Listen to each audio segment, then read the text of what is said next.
Hey guys, so I wanted to start this video off by showing you guys my Ariel collection.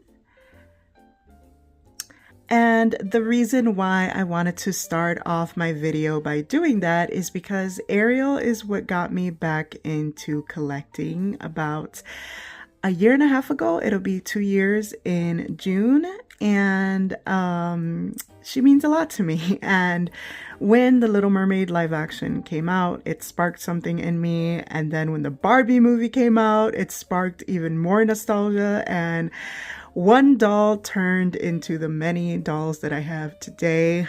But underneath all of that, I was actually suffering.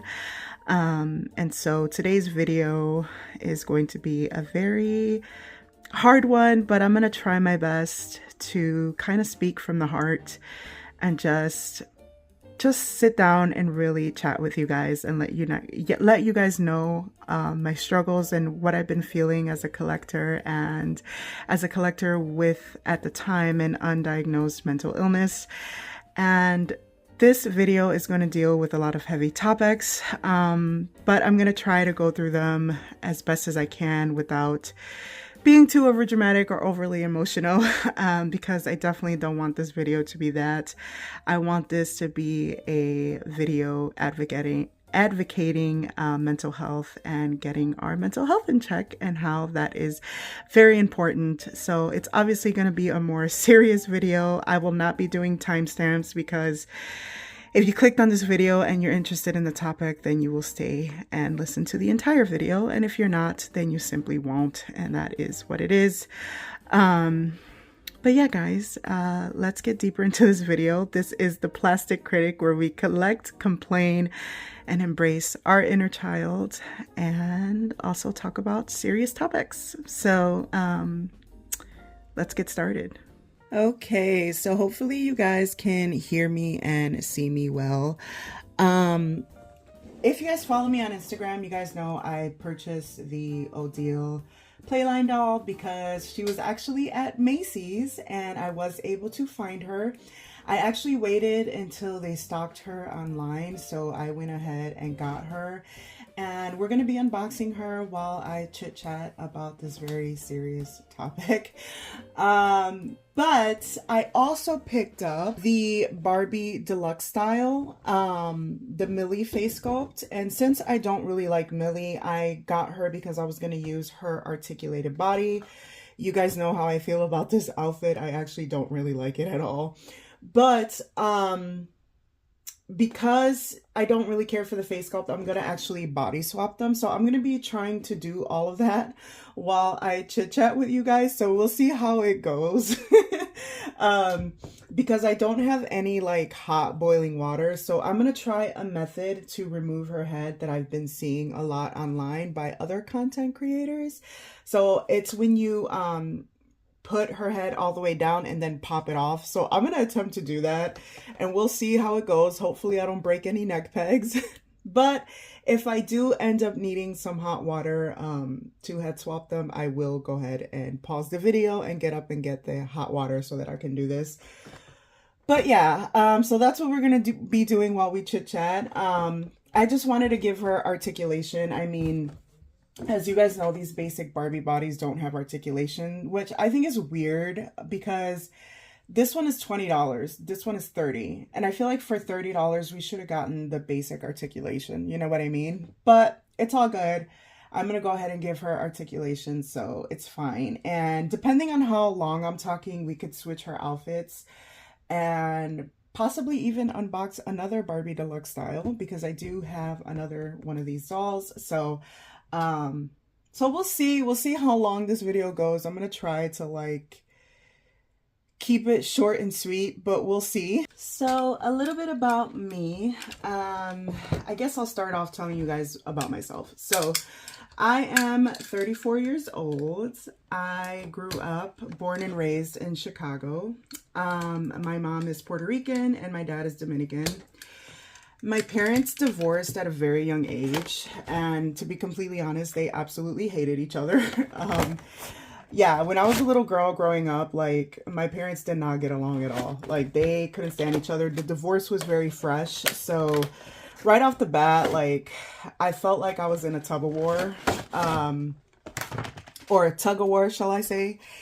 And I kind of felt like there was never any peace, like not on my dad's side, not on my mom's side. So yeah, they couldn't stand each other. So it was hard at the time. Of course, now they've matured and they're much more wiser now. But at the time, divorce was very fresh. I was a baby and they pretty much hated each other. So I grew up in a pretty much broken home. So my parents were not together. And like I said, they couldn't stand each other, as a matter of fact. So, messy divorce. Let's just put it that way. And then fast forward, my mom got into a relationship with my youngest brother's father. So my brothers and I don't have the same father, but my youngest brother's father, he was very, very abusive. So he was just an awful person. I don't want to get too much into my life and the witnessing domestic violence, just because of the mere fact that it is a very difficult subject. I will probably cry if I sit up here and like explain to you guys everything that I had to witness as a child. And I've been in therapy for months trying to heal from all of these childhood wounds. So I rather not like go into too much depth, but just know that unfortunately, I grew up witnessing a lot of domestic abuse. I grew up witnessing my mom get abused a lot, and it was not good. It was not good, which is it was the main reason why my mom left me with my grandma. So my grandma raised me, for the most part. I ended up moving back in with my mom when I got older, like as a teenager. But because my mom was in these unstable, unhealthy, toxic, abusive relationships, she really didn't want me around her. Let's put it that way. It was kind of her way of protecting me. Like I still saw her, like I still saw my mom, but my grandma mainly kept me. But there was a point in time where my mom had to move back in with my grandma, and unfortunately, the horrible, abusive boyfriend, horrible person, harassed us for years. So, but like I said, I probably shouldn't get into too much depth because I would have to like explain everything that happened. And like I said, I've spent months in therapy trying to heal from that. So I'd rather not, but just know, I will leave resources down below in case if you are in that situation. I think it's important that when domestic violence is mentioned or even talked about in the slightest, it's important to leave resources because you never know who's going through that. But just know that I completely understand. And as a child who grew up witnessing it, it is very difficult. And all I can say is you can get out of that situation and there is resources. It's not easy, but trust and believe. I understand, and there is a way. You know, there is a way out, and it may not be easy, but there's always a way out. And I'll just leave it at that because, like I said, I don't want to get too much into that. But also another challenge that I faced as a child as well was bullying. Like, I was bullied a lot as a kid, especially in elementary school. Like, I think that was the worst. Not so much in high school. Like, high school was a little bit different, and I think it's because I went to a different high school. So, it was really different, you know. But elementary school, I had the hardest time. Like, it was so bad. And I think it's because I was always moving, like, because that was another thing. We were constantly moving, like, back and forth. So I was always the new kid. So that automatically just made me a target most of the time. And it was like, I could never catch a break, you know? So I almost felt like that kid that just never fit in anywhere, you know? And I would try so hard to make people like me. Like, I would go to extremes to make people like me. And it just didn't work. A lot of people just didn't like me. And I was consistently made fun of. I had very little friends, if any. And I just stood to myself. And I kind of, at one point in my life, just felt like there was no peace, with bullying and then the domestic violence in my home. I almost felt like there was no peace. But there was one thing that helped me have that peace, and it was Barbie. Barbie was my safe place since I can remember. And that's when my love of dolls really, really started. My parents would buy me Barbie dolls, and I absolutely loved them. They were my safe place.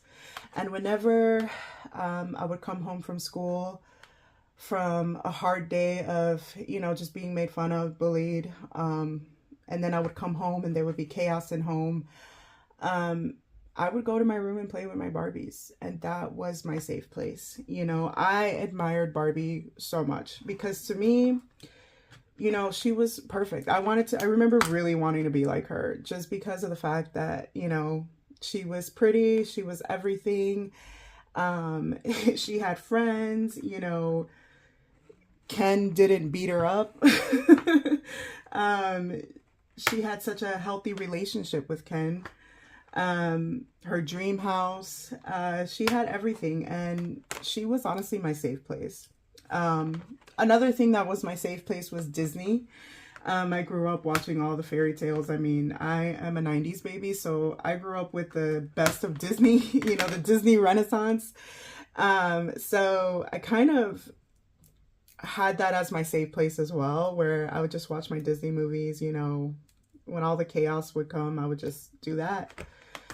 Because that's all I could do, because I think it's important, and I learned this at a very young age, that when you're going through such a hard time, you need to find like a safe place. You need to find something that's going to give you that kind of, I don't know, hope. Speaking of hope and like faith and stuff, I also grew up in an extremely religious household, where unfortunately I didn't have much of an option to pick my own spiritual path. I was kind of just born into Christianity, and that's just how we all did it. And we started off Pentecostal, and then I think as I grew older, we kind of had a more non-denominational approach. But it was still very Christian, and I still felt very limited in my spiritual path. It almost felt like everything I did was bad or was a sin. So that was another thing that didn't make me feel safe. And, as I grew older, I learned to let go of religion. But as a child, like, it was something that was just expected in the household. And, like, you had to go to church. You had to, like, read the Bible. You had to pray. You had to do all this stuff. And, like, I remember as a child just having like all these different feelings and emotions on it, and not being able to really tell anybody because it was like, it was a bad thing to like question God or whatever, or question the Bible. But so I felt very like limited. I almost felt like I couldn't really be myself or express myself the way I really wanted to as a kid. Like I felt very shunned or shut down. Like I wasn't good enough, basically, because I was also overweight. That was another issue that I struggled in my life, was my weight. So I was la gordita, or how they say in Latino households. So, and that was something else I used to get made fun of too, as a kid, was just, being overweight. And I'm sorry if I'm kind of going all over the place. I'm trying to sum it up in the best way that I can of everything that I went through as a child without having to go into super in depth. Because like I said, these are things that I've worked hard on healing from, and like bringing it back up just feels a little bit like revisiting the past. And I feel like I've done that so much. And that's not necessarily what this video is about. Like, this video is about mental illness in the doll community. And I kind of want to stick to the topic, but I also want to give you guys a backstory of myself and kind of an example of what I went through and how I started noticing there was, things wrong with me. But at the same time, it was due to all the trauma that I endured. and through all the things that I've seen and witnessed as a child, and how all of that kind of shaped me as an adult. And how from a very young age, Barbie was my safe place. And I just want to give you guys my backstory just so you guys understand why Barbie means so much to me and why dolls in general mean so much to me. Okay, guys, so now I'm going to try to get her head off of her body and see if this works. I don't think their earrings are removable, but I'm going to try to remove them. But you know what? I'll do that later. Let me see if this works. Doesn't that look funny, you guys?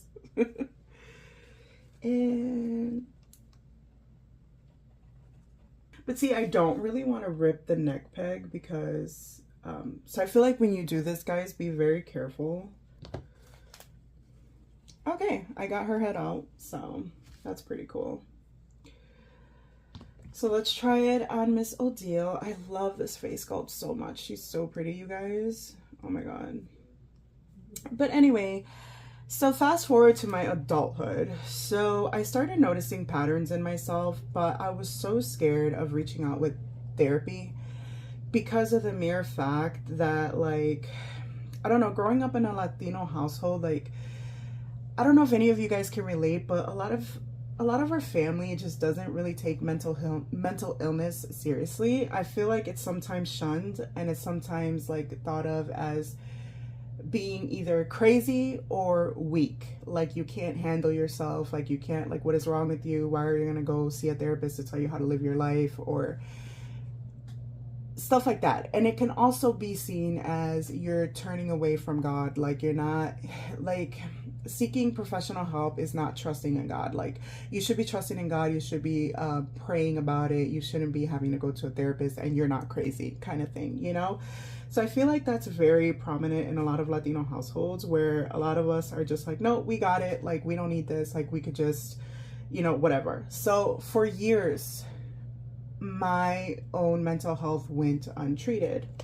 And I started noticing a pattern in myself, to where I would have these episodes of depression, and then all of a sudden it was like I wasn't depressed anymore. And during my episodes of depression, I would be at my worst. You know, I would gain a lot of weight again. I would kind of go back and forth between hobbies. I would start spending my money recklessly on things, and whatever I was into at the time, like that's what I would spend my money on. And so it kind of became a pattern. Like then I would get into things where I would be like, I want to start a business, or I want to do this, or I want to do that. It would be really random things too. So, oh, I'm sorry guys, I'm having a hard time taking her head off. So let me try this again. So yeah, I wasn't really understanding what was going on with me. I also had a lot of irritability. Like I would get annoyed at the craziest things. Like at the smallest things, I would get so annoyed and so angry that it was like not even worth it. And then sometimes I would go on rampages and like just like, you know, just start going off on people. Like, you know, it could be the simplest things, you know, not complete strangers or anything like that, but like my family members, I would get into arguments with them, or sometimes I would get into arguments with people online, like on my Facebook post, or, you know, and it'd be just like little things like that that I noticed in myself that just weren't right.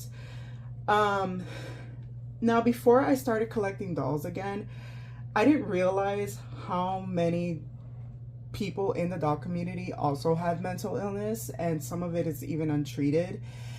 And it wasn't until I joined the collectors community that I realized, like, wow, a lot of us really do have issues. And again, I'm not trying to say that in this video, every doll collector, every person that collects has a mental illness, because that's not true. But there is a lot of neurodivergency in the collectors community. Like, there's a lot of people who are autistic. There's a lot of people who have ADHD and stuff like that. So it's not uncommon to come across people who also, you know, have mental health issues, or, you know, have untreated mental illness. And I think that's why there's so much drama in the doll community, because there's a lot of people who really just need help, you know. So I finally got her head off. So yeah, I started noticing like little things like that, and I had no one to really talk to about it, and I was kind of at a point really suffering on my own, you know. Like I wasn't really, how shall I say, I wasn't understanding what was going on or why it was going on. I kind of just didn't really know how to deal with what I was going through. You know, I was going through all of these emotions and I was suffering, and this happened for years, you guys. Like, I'm trying to fast forward the timeline here, but this was happening for years, where I would go through these depression episodes. I would start a new hobby. I would start doing things. I would lash out on people. And then all of a sudden, I was great. Like, it was like nothing ever happened. I was fine. I wasn't depressed anymore. And I was actually doing what I was supposed to be doing. I became more productive. I started to lose weight. I started to do things that I was supposed to be doing, you know? But then when I would hit my depression episode again, it was like it would start all over again. Future me here. I just wanted to insert this clip because I realized that I forgot to mention how deep my depressions would get. Yeah, they were pretty deep, and they would get to the point of unaliving thoughts. And it was a very, very dark place. And I thought that I emphasized how terrible they were, because I don't feel like I did it enough in this video. But those of you guys who go through depression know how bad it is. So I just wanted to quickly insert that into this video. Sorry guys, there was a piece of lint on my doll. I just noticed. But I will leave resources down below on those kind of situations in case you guys are in need of help. I will also try to link down below different mental health resources in case you guys are in need of that. I understand that insurance is also a big thing. It's such a scam. It's such a waste. Like, I really wish it wasn't so hard to get mental health help, especially with insurances. I know that it could just be a nightmare, but I'll try my best to link resources down below.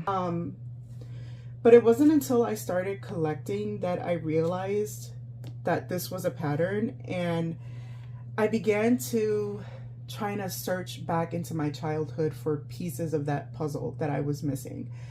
So it was like collecting pretty much took me back. Like, dolls took me back to my childhood, to where I was at a very safe place.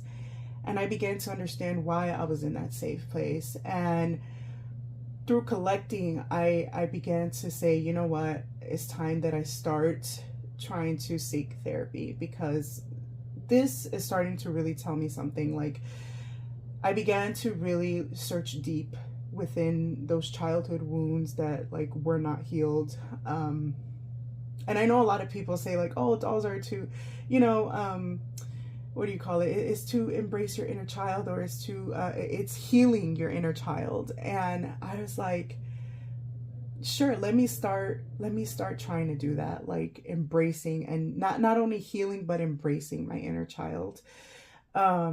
Because prior to that, I had tried to seek therapy like for years, like years. Before I started collecting, I started to try to seek therapy for years, but I just couldn't do it. I couldn't get myself to do it. It just, I don't know what it was, but I was like struggling a lot mentally. I felt like so scared to seek therapy because of the stigma, you know, that's with it. But as the years went by, I started noticing things, and I didn't want to keep lying to myself. And I felt like once I started collecting, I felt like the people that I met, the community, I felt like, you know, maybe there is an issue with me, you know, and it's time that I stop, you know, ignoring it. I became really good friends with my good best friend, Color Me Barbie. You guys know her. I mention her a lot in my videos. And she actually was super, super great to talk to about these kind of things, because she had already been through all of this. You know, she has her own story, and we began to like really connect in that way because we had, you know, similar stories, even though we were completely different and came from completely different backgrounds. You know, there was a lot of things that we could relate to, and that's how we became friends. So, you know, she just kind of encouraged me, and she said, you know, you should seek therapy. You know, that's something that you really should do. And it was the first time that I actually heard somebody say that, you know, say that, you know, it's okay that you haven't been to therapy ever and you're like in your 30s. It's okay that you grew up in a household that really didn't encourage therapy. But it's time for you to change that, you know? So as we began talking, her and I just kind of connected even more, and like I just felt even more comfortable, and I was just like, you know what, I think I'm gonna do it. And she really encouraged me. Like, she was my support system through all of this. I told her I was going to therapy before I told my family, my closest friends. Like, I started to tell people little by little, session by session. So I finally started my therapy journey. Like, after about a year of collecting, I finally started my therapy journey August of last year, and I went to my very first session, and it was groundbreaking. I began to tell her my troubles. I began to tell her that I was kind of going in and out of depression, how my moods would be up and down. I told her about my collecting. I told her everything. Like, I remember just really feeling at ease with this particular therapist. And so many people told me this like afterwards, but I felt super lucky to have been able to really find a good therapist the first time around, because most people usually have to go through different therapists before they find the right one for them. But I instantly connected with my therapist. Like, I was like, I really like her. She knows what she's talking about. I like her. So I began to just completely, just kind of really, really open up, you know, and each session began easier and easier. And there was some sessions that were hard, you know, and it got to a point where I had to see her once a week because I was just going through a lot. But in the end, it was so worth it. All right, we got Millie, and I think I'm going to give her to my best friend. Not my Barbie bestie, but my childhood bestie. You guys don't know her. She actually doesn't make videos, but she's got 2 little girls and they love Barbie. So I am going to be giving her this Barbie, and I'm going to be giving her the clothes as well. So we could go ahead and put her aside. And we're going to dress up Odile here. So yeah, guys, basically collecting kind of, I think, really, really pushed me to make that final decision, even though I had been trying for years. Like, prior to that, I had been trying for years. So I wouldn't say collecting got me into therapy, because I had been trying way before I started collecting dolls. But I feel like collecting dolls really pushed me, because it kind of let me know that there was still something within my own inner child that wasn't yet healed, if that makes sense. So, I think I'm going to put her in her little outfit. One of the things I noticed as a new collector is that I was consistently just kind of overwhelmed with the joy of collecting, that I started at one point kind of overspending. Now, it never went to the point where I didn't have enough for my rent or my bills or anything like that. So I never got like super bad, but I kind of saw it heading that direction, and I was a little bit scared. And so I started discussing that in my therapy. And like I said, each session became more and more eye-opening. And then it began time for her to start diagnosing me. Now, during this time, I was a little worried because I didn't know. At the time, I thought I had ADHD and like depression. But to my surprise, she told me, what you have sounds a lot like bipolar disorder. And I was like, I beg your finest pardon.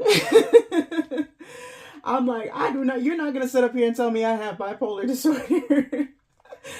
And it's because I had a very ignorant point of view of what bipolar disorder is. Because I had been presented in my life by individuals who had bipolar disorder, and they were just batshit crazy.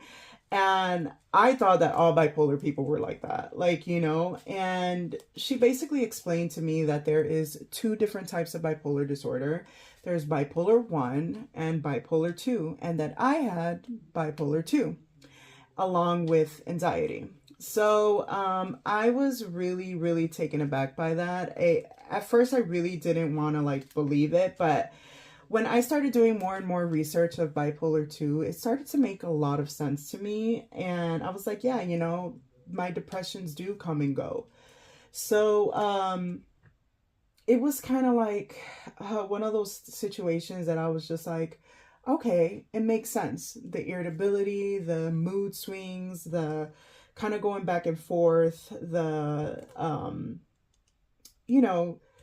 kind of switching hobbies, having these completely different moods and feeling them kind of at different times of my life. And I'm just like, okay, this makes sense. I would go through my period of depression and then I would go through hypomania. Now, the difference between bipolar 1 and bipolar 2 is that bipolar 1 is more manic and bipolar 2 is more depression. And people with bipolar 2 don't experience full mania. They experience something called hypomania, and it's like a milder version of mania. So we may not go to the extreme of like,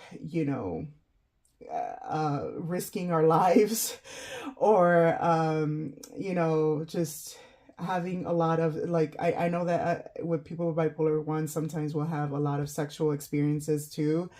And we'll kind of go full-blown mania to where it's like they're at some point risking their life, risking their sexual health, just doing a lot. And then they can also experience depression as well. But people with bipolar 2, we have mania, but it's hypomania, so it's a little more less than all of that. But we have a point where we feel so good that it almost feels like we're doing something right. So it feels productive. So our hypomania is something that we feel like we should be doing. So we don't necessarily seek help during these times because we don't think that there's anything wrong. Because to us, it's basically what we're just experiencing. We're thinking in our head like this is what it's supposed to be, like this is what we're supposed to be doing, like thank God, like, so we're very hesitant to seek help. But during these times we could experience delusions, we can experience a high sense of self-worth and it could seem like we were never depressed in the first place, and that is until the hypomania is gone and then the depression kicks in and then you're back at square one. So yeah, that's basically the difference between people with bipolar 1 and bipolar 2. And so during this time, I really didn't want to say anything until it was time to fully diagnose me, which was when I was gonna meet up with a psychiatrist. But I had to wait months in advance to start treatment because, these doctors, you have to be scheduling them months in advance. So, because they get booked so much, which is a great thing. I'm glad that people are putting their mental health first. So I'm very happy that a lot of people are taking their mental health seriously, because if psychiatrist appointments are now being so booked that you have to book them months in advance, I guess that's a good thing. So I never mentioned anything about my bipolar disorder, anything about what my therapist and I have been talking about. I just wanted them to do a full diagnosis on me and just completely give it to me and tell me what it is that I have. And sure enough, my final diagnosis was bipolar 2. So they came to the same conclusion that my therapist had. And then they started my treatment. They started me on my medication, which I think is helping me. So yeah, and I just wanted to do this video to share my story and let you guys know that you guys aren't alone. If you feel like you're struggling, if you're a collector and you feel like you're struggling with your mental health, or if you feel like there's something wrong, there probably is. and I want to be an advocate to encourage you guys to seek therapy if you need it. Or if you're already in therapy, congratulations. Let's talk in the comments and let's talk more about this, because I feel like it's such an important topic, and I feel like us collectors just really need that safe space, because I feel like that's the reason why so many collectors lash out a lot too. Like when I see so many collectors getting emotionally invested in doll drops and you know, doll drama and all that stuff, it makes me feel like, you know, there is a lot of us with untreated mental illness or treated mental illness, and a lot of us need to start taking care of ourselves and just not allowing a hobby to completely destroy us. And that's the reason why I wanted to talk about that in this video. And an important thing that my therapist told me that has stuck with me was the fact that she said, you know, you are a collector, and it seems like you're pouring all of this attention and all of these things into your collection, but you can't forget about yourself. You know, she's like, I know you want to build Barbie's dream house, but it's time for you to build your own dream house and have your own dreams aside from just Barbie. And that stuck with me, because it was like, yes, it is time for me to like start building my own dream house, start focusing on my goals, my dreams, because I pour everything into my collection, and sometimes I'm giving these dolls the life that I wish I had. And it's time for me to start giving myself that life and start really focusing on myself as well, not just on my collection that I love so much, but to know that there is something outside of collecting as well, you know. And that really stuck to me, because before I was collecting, I was doing a lot of things too, you know, except I was dealing with this mental illness that was untreated, and it was hard for me. And so now that things have gotten so much better, I have decided to just really be an advocate for it. And I want to be here for anybody who feels like I did, who felt lonely, and then, you know, you get into collecting and then you start realizing so many things.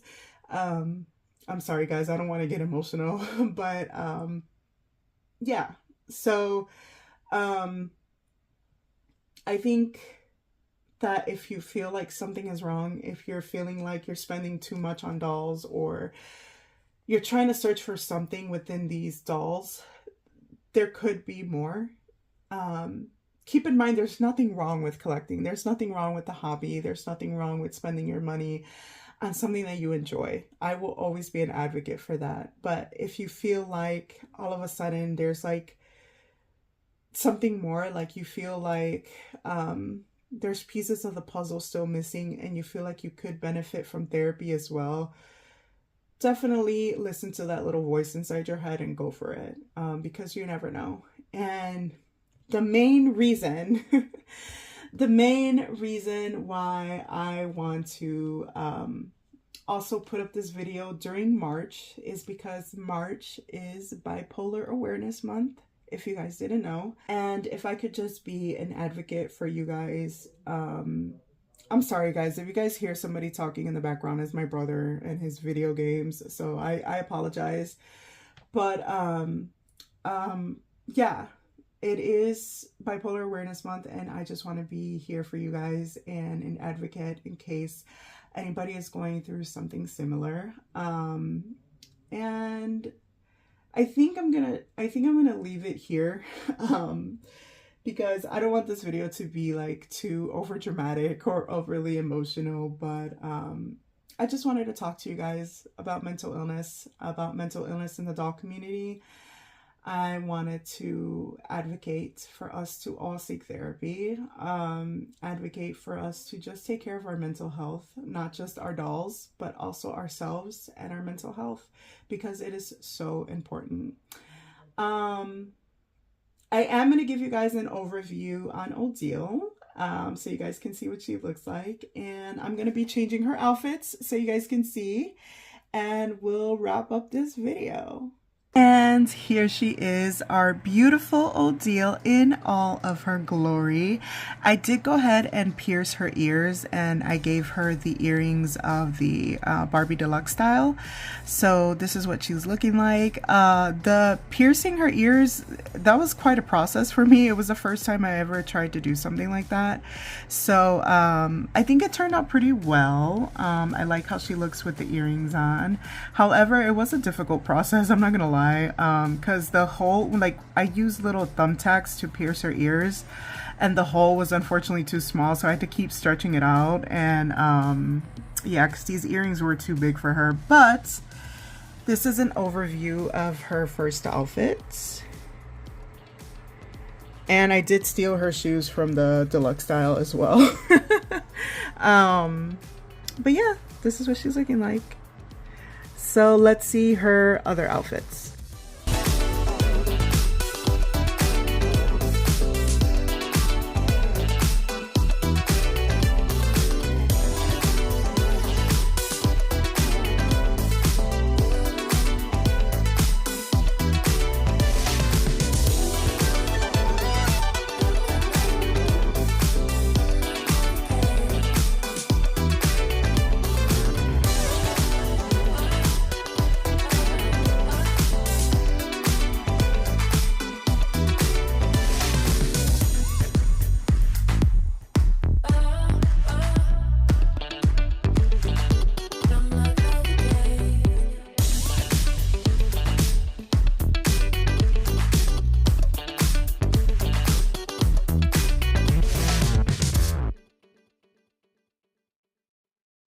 Okay, and that is it. That is all for this video. Hopefully it wasn't too serious. I tried to keep it less dramatic.